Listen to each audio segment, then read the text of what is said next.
नमस्कार। आपका अखबार के YouTube चैनल पर आपका स्वागत है। मैं हूं प्रदीप सिंह।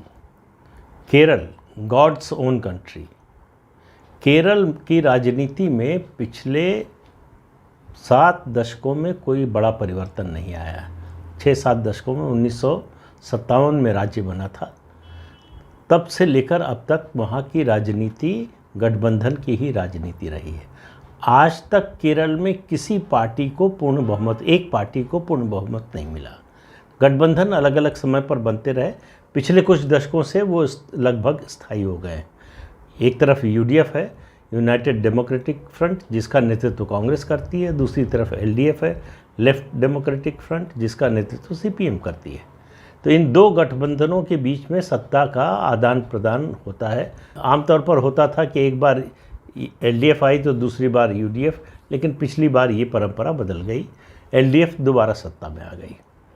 लेकिन आज यूडीएफ और एलडीएफ की बात नहीं कर रहा हूँ, मैं बात कर रहा हूँ भारतीय जनता पार्टी की। भारतीय जनता पार्टी केरल में 2026 के विधानसभा चुनाव की तैयारी में अभी से जुट गई है। क्यों जुट गई है? वैसे तो केरल में ज़्यादा जोर पार्टी जो है 2019 के लोकसभा चुनाव से पहले से लगा रही थी। उसने भारत धर्म सेना नाम की जो रीजनल पार्टी है उससे समझौता भी किया था। उसके अलावा 6 और पार्टियां हैं जो वहां एनडीए का हिस्सा हैं। छोटी छोटी पार्टियां हैं, एक ज़िले या उससे भी कम के असर वाली, लेकिन थोड़े थोड़े मिलकर जो है काफ़ी बनते हैं। इसके बावजूद 2019 के लोकसभा चुनाव में पार्टी को पहले से कम वोट मिले। होता क्या है कि जब भी एलडीएफ और यूडीएफ के बीच में पोलराइजेशन बड़ा तेज़, ध्रुवीकरण बड़ा तेज़ हो जाता है किसी एक के पक्ष में, तो फिर तीसरी फोर्स ख़त्म हो जाती है। तीसरी फोर्स को एंट्री 1957 के बाद से नहीं मिल रही। बीजेपी की कोशिश है कि उसको तोड़ने की। यानी पूरे देश की राजनीति बदल रही है तो केरल की क्यों नहीं बदल सकती है? तो प्रधानमंत्री ने, अगर आपने 2 मार्च को जो 3 राज्यों के चुनाव के नतीजे आए उसके बाद जो उनका पार्टी मुख्यालय पर भाषण था उसमें सुना हो, तो उन्होंने कहा 2026 में हम गठबंधन में सरकार बनाएंगे केरल में। अब ये पार्टी के सर्वोच्च नेता का दावा भी हो सकता है, अपने कार्यकर्ताओं को उत्साहित करने के ख्याल से भी हो सकता है। ये सब सही है, लेकिन भारतीय जनता पार्टी गंभीरता से केरल की राजनीति में हस्तक्षेप करना चाहती है। उसके लिए मुद्दे क्या हैं? सवाल ये है कि जनाधार कहाँ से आएगा, वोट कहाँ से आएगा? क्योंकि हिंदू बटा हुआ है दोनों गठबंधनों के बीच में। मुसलमान किसी एक गठबंधन के साथ रहता है और इसी तरह से क्रिश्चियन। 46% आबादी जो है वो मुस्लिम और ईसाइयों की है केरल में। 54% हिंदू हैं। इसके बावजूद बीजेपी को एंट्री नहीं मिल रही है। उसकी वजह ये है, एक तो बड़ी वजह ये है कि उनको लगता है कि बीजेपी को वोट देने का मतलब वोट बेकार करना। जिसके खिलाफ हैं वो जिस चुनाव में, अगर जो है बीजेपी को वोट दे दिया तो उसी के जीतने की संभावना बन जाएगी। इसलिए बीजेपी जितनी अपेक्षा करती है उतनी सफलता नहीं मिल रही। लेकिन बीजेपी इसके लिए तैयारी बहुत कर रही है। जैसे 2 वी मुरलीधरन और चंद्रशेखर, ये 2 लोग केंद्रीय मंत्रिमंडल के सदस्य हैं, जहां से सिर्फ एक विधायक और एक भी सांसद नहीं है। पहली बार एक विधायक जीता है। उसके अलावा श्रीधरन पिल्लई गोवा के गवर्नर, के अल्फोंस मंत्री रह चुके हैं, राज्यसभा में भेजा बीजेपी ने। तो बीजेपी, उसके अलावा जिस तरह से सामाजिक विस्तार की कोशिश कर रही है बीजेपी, बड़े पैमाने पर एक सोशल आउटरीच का कार्यक्रम बना रही है। 9 अप्रैल को ईस्टर संडे है। उस दिन बीजेपी की योजना है कि उसके 10,000 कार्यकर्ता 1 लाख ईसाई परिवारों से जाकर मिलेंगे, उनको ईस्टर का उपहार देंगे, उनसे बातचीत करेंगे। उसके अलावा अप्रैल के तीसरे सप्ताह में ईद का त्यौहार है, उस समय मुस्लिम घरों में जाएंगे। और उससे पहले 15 अप्रैल को विशु त्यौहार है हिंदुओं का, उसमें ईसाई परिवार के लोगों को अपने घर बुलाएंगे। तो ये जो सोशल आउटरीच का कार्यक्रम है, ये प्रधानमंत्री नरेंद्र मोदी ने हैदराबाद की जो नेशनल एग्जीक्यूटिव बीजेपी की हुई थी उसमें उन्होंने जो कहा था, स्नेह सम्मेलन की बात की थी, वो उसके तहत हो रहा है। अब ये सब बीजेपी क्यों कर रही है, क्या उसकी योजना क्या है? उसको लगता है कि जब तक मुस्लिम और ईसाई, इन 2 समुदायों में उसकी थोड़ी पहुंच नहीं बनेगी, तब तक हिंदू साथ नहीं आएगा बड़े पैमाने पर। मुस्लिम समुदाय आएगा, इसमें मुझे पूरा शक है। मुझे नहीं लगता कि मुस्लिम समुदाय आएगा। लेकिन अगर मुस्लिम समुदाय के लोग, मुस्लिम समाज के लोग उतना एग्रेसिव न रह जाएं बीजेपी के खिलाफ, तो भी बीजेपी के लिए थोड़ी आसानी हो सकती है। लेकिन फिर ईसाई समुदाय क्यों आएगा?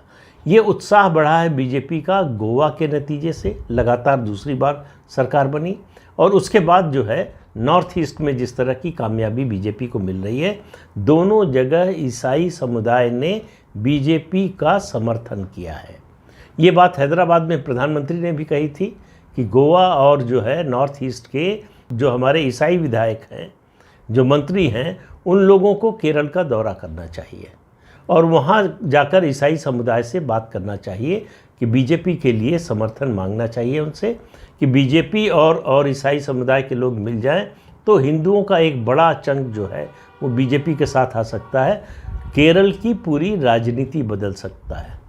ये गठबंधन अगर हो जाए तो पूरी राजनीति बदल सकती है केरल की, क्योंकि लंबे समय से क्या, जब से राज्य बना है तब से यही गठबंधन चल रहे हैं। एक बार जो है लेफ्ट के नेतृत्व वाला गठबंधन आता सत्ता में, एक बार कांग्रेस के नेतृत्व वाला, और उसकी वजह से पूरी राजनीति में एक स्टेटस को बना हुआ है।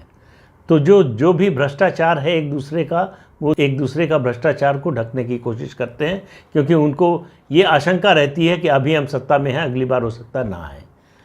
तो ये जो मिला जुला, ये जो नूरा कुश्ती है दोनों गठबंधनों के बीच में, खासतौर से भ्रष्टाचार के मामलों को लेकर, उसकी वजह से प्रदेश का ज़्यादा नुकसान हो रहा है। अब मुद्दे क्या हैं जिनकी वजह से ईसाई समुदाय आ सकता है? सबसे बड़ा केरल में मुद्दा है ईसाई समुदाय के लिए इस समय लव जिहाद। आपको याद होगा लव जिहाद का पहला केस या पहली शिकायत ईसाई समुदाय के लोगों ने ही की थी, किससे? वीएस अच्युतानंदन से, जो उस समय केरल के मुख्यमंत्री थे और सीपीएम के बहुत वरिष्ठ नेताओं में एक है। उनसे किया था। उसके बाद सरकार ने जांच उसकी कराई, उसके बाद मामला हाई कोर्ट में गया, हाई कोर्ट ने जो है जांच कराने के लिए कहा, फिर राजनीतिक दबाव बना और सीपीएम जो है अपने वादे से एक तरह से मुकर गई। लेकिन केरल में हिंदू समाज के लोग लव जिहाद से जितना परेशान हैं, उससे ज़्यादा ईसाई समुदाय के हैं। और देश भर में लव जिहाद के खिलाफ बीजेपी की अलग अलग सरकारों ने, अलग अलग राज्यों की सरकारों ने लव जिहाद के खिलाफ कानून बनाया है। इससे भी ईसाई समुदाय को बीजेपी के प्रति एक सहानुभूति पैदा हुई है। उनको लग रहा है कि ये ऐसा मुद्दा है जिस पर बीजेपी हमारे साथ है, न तो कांग्रेस हमारा साथ दे रही है, न तो सीपीएम दे रही है। तो उनको लगता है कि अगर बीजेपी के साथ हम खड़े हो जाएं तो इस मुद्दे से हमको इस समस्या से छुटकारा मिल सकता है। फिर पिनराई विजयन के खिलाफ एक नया मुद्दा आया है।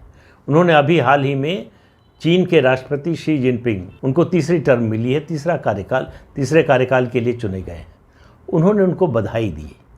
बीजेपी इसको केरल में बड़ा मुद्दा बना रही है कि लद्दाख में हमारे सैनिकों के साथ चीन की सेना ऐसा कर रही है, हमारे देश में घुसने की कोशिश कर रही है, दोनों देशों की सेनाएं आमने सामने हैं, और ऐसे समय में पिनराई विजयन चीन के राष्ट्रपति को बधाई दे रहे हैं। तो ये कोई नई बात नहीं है। चीन का समर्थन सीपीएम लंबे समय से करती रही है, लेफ्ट पार्टीज। आपको याद होगा, फिर पहले भी बताया है, फिर याद दिला दूं अगर भूल गए हों, तो 1962 के चीन भारत युद्ध के दौरान चीन की सेनाओं का स्वागत करने के लिए गोरखपुर में चीनी सीमा पर जो है कम्युनिस्ट पार्टी के नेता फूलमाला लेकर तैयार खड़े थे कि आएंगे तो उनका स्वागत करेंगे। ये है लेफ्ट इकोसिस्टम। तो देश के विरोध से उनको मतलब नहीं है, उनको अपनी विचारधारा से मतलब है। यानी चीन, हालांकि अब चीन को कम्युनिस्ट कहना भी जो है वो शायद कम्युनिज़्म का भी मजाक होगा, पूरी तरह से पूंजीवादी देश बन चुका है, लेकिन चीन को अब भी भारत के कम्युनिस्ट जो है एक कम्युनिस्ट कंट्री मानते हैं। तो ये मुद्दा चूँकि सेना से जुड़ा हुआ है, देश की सीमा से जुड़ा हुआ है, देश की सुरक्षा से जुड़ा हुआ है, तो इसको बड़ा मुद्दा बनाना चाहती है बीजेपी। दूसरा, जैसे पूरे देश में कांग्रेस का क्षरण हो रहा है, पतन हो रहा है, केरल में भी वही स्थिति है। केरल में 2021 के विधानसभा चुनाव के बाद कांग्रेस के अंदर सरफुटअव्वल गुटबाजी इतनी ज़्यादा हो गई है कि पार्टी में किसी भी समय कोई भी बड़ा विस्फोट हो सकता है। जिस तरह से कांग्रेस अध्यक्ष का चुनाव लड़ने के बाद शशि थरूर को अलग थलग किया जा रहा है केरल में, वो भी एक असंतोष का कारण बन रहा है। उनके समर्थकों में भारी असंतोष है। वैसे शशि थरूर कोई बहुत बड़े मास लीडर नहीं है, लेकिन उनकी कुछ तो प्रेजेंस है। वो तिरुवनंतपुरम से जो है लोकसभा के सदस्य हैं। तो ऐसे में कांग्रेस का घर डगमगा रहा है। बीजेपी को 2021 में बड़ा झटका इसलिए लगा कि सबरीमाला का इशू उस समय केरल में सबसे बड़ा मुद्दा बना हुआ था, और सबरीमाला के मुद्दे पर बीजेपी ने हालांकि बड़ा एग्रेसिव और मंदिर के समर्थन में जो है वो स्टैंड लिया था, लेकिन कांग्रेस ने आखिरी समय पर स्टैंड बदला और लोगों को लगा कि अगर सीपीएम को हराना है तो कांग्रेस का साथ देना चाहिए। इसलिए बीजेपी को कोई खास सफलता मिली नहीं।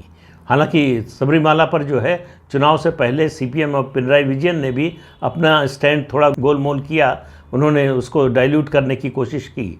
तो इसलिए उस आंदोलन के कारण जो ध्रुवीकरण हुआ था उसका फ़ायदा बीजेपी को नहीं मिला। अब वो स्थिति नहीं है। दूसरा, जिस तरह से पूरे देश में ईसाई समुदाय का बीजेपी को समर्थन मिल रहा है और प्रधानमंत्री नरेंद्र मोदी की सरकार की जो केंद्रीय योजनाएं हैं उनका लाभ बीजेपी लगातार कोशिश कर रही है कि केंद्रीय नेता, केंद्रीय मंत्री केरल जाएं, राज्य के नेता भी जाएं और लोगों को ये बताएं कि जो है ये केंद्रीय योजनाएं नरेंद्र मोदी की सरकार चला रही है, जिससे उनके जीवन स्तर में बदलाव आ रहा है। तो इस अभियान को बीजेपी और तेज़ करना चाहती है। इसके लिए जो है ये थैंक यू मोदी का एक जो है कार्ड भिजवाने का, जो भी बेनिफिशियरी हैं, लाभार्थी हैं, उनसे भिजवाने का एक अभियान शुरू किया गया है। तो कुल मिलाकर 2026 विधानसभा चुनाव की दृष्टि से देखें तो ऐसा लगता है कि बीजेपी केरल की दो ध्रुवीय राजनीति के बीच में तीसरा ध्रुव बनने की ओर बढ़ रही है।